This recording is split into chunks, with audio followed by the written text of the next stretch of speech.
Hi, it's me, Melissa. Kung trip nyo po, tawagin nyo na lang po ako ng shortcut ng mail.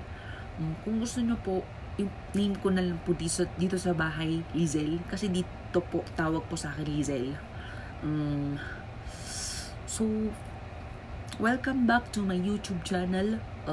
So for today po, marami pa po ako medyo i-open up sa inyo. Pero, sa ngayon po kasi, hindi ko pa po maaari banggit kung tungkol sa babae o lalaki ang topics dito.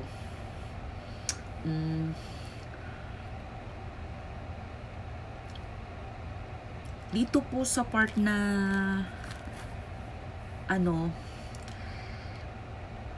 kinontent ko po na poetry noong nakaraang August 16, 2024. Ito po yung pagkilala sa hangganan ng pag-ibig, isang di nasagot na panalangin.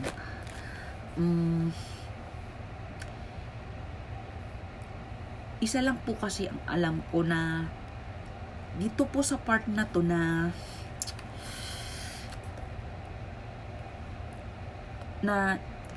paano kung itigil ko na ang pagpilit sa Diyos na isang tao na ang ibigay sa akin.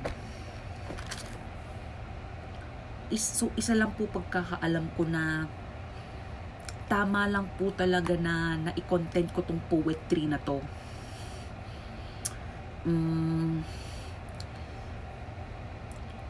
Kasi po,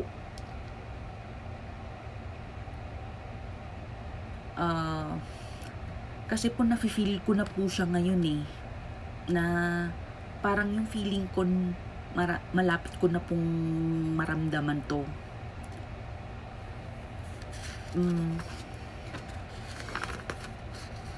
Meron din naman pong isang title ng poetry. Sige lang, wait lang po, hanapin ko lang.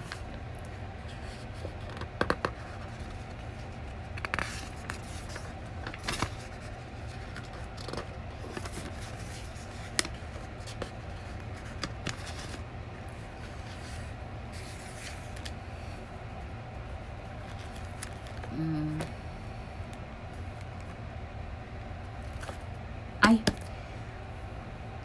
eto lang po pala yung relate po ko sa poetry na i-content ko.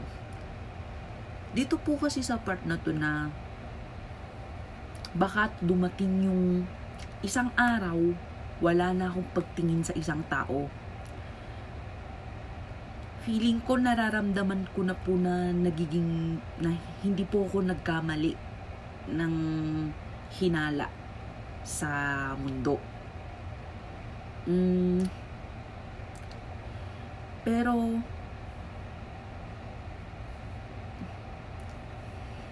Pero may iba pa po kasi akong hindi sigurado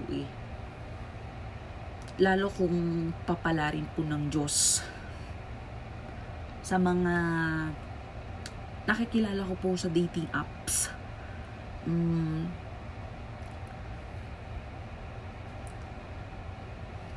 pero sa pagkakaalam ko po, nag-uusap pa po kami ni Jonas na taga Quezon Province. Pero siguro po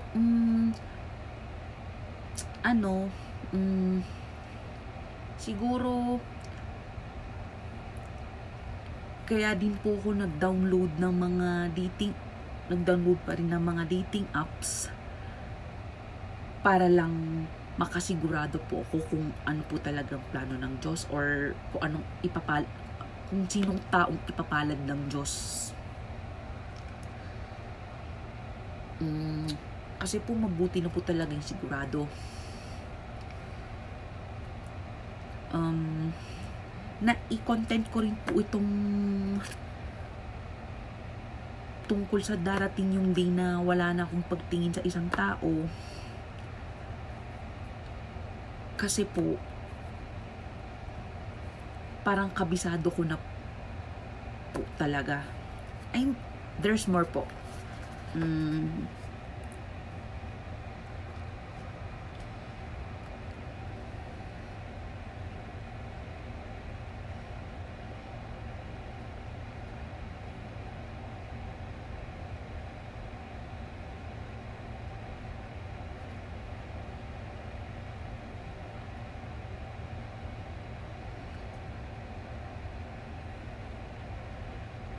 ang natandaan ko po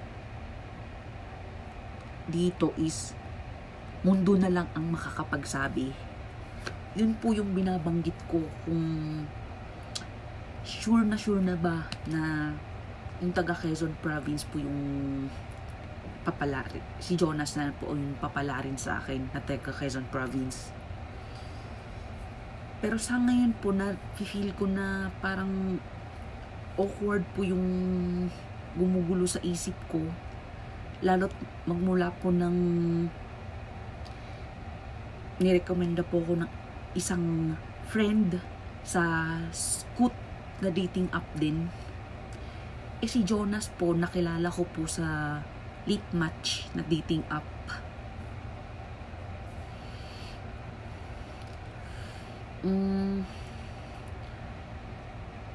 Mula umpisa po,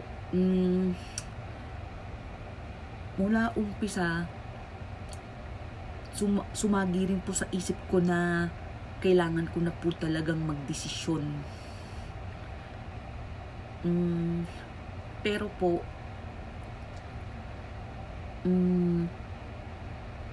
parang kailangan ko pa po lalong i-assure kung pag may tao po akong nakita sa personal,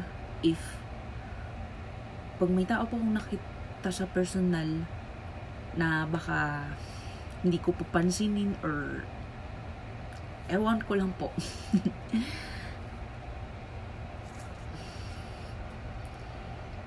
Kasi meron po akong nakilala dito sa Scoot na sabi niya na willing po siyang makipagkilala sa parents ko, na atat na rin po siyang pumunta dito. Actually, nasa malayo-layo po siya. Yun po yung mga details, hindi ko pa pwedeng manggitin kung taga saan po siya. At this point po,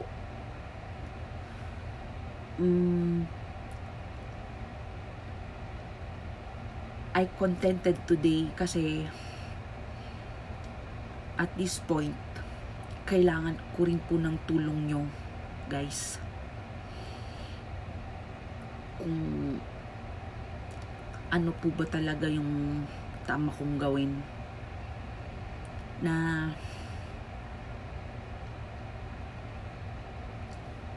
tanggapin na lang po yung opportunity dun sa isang tao na willing makipagkilala sa parents ko, na parang excited na po siyang puntahan ako dito.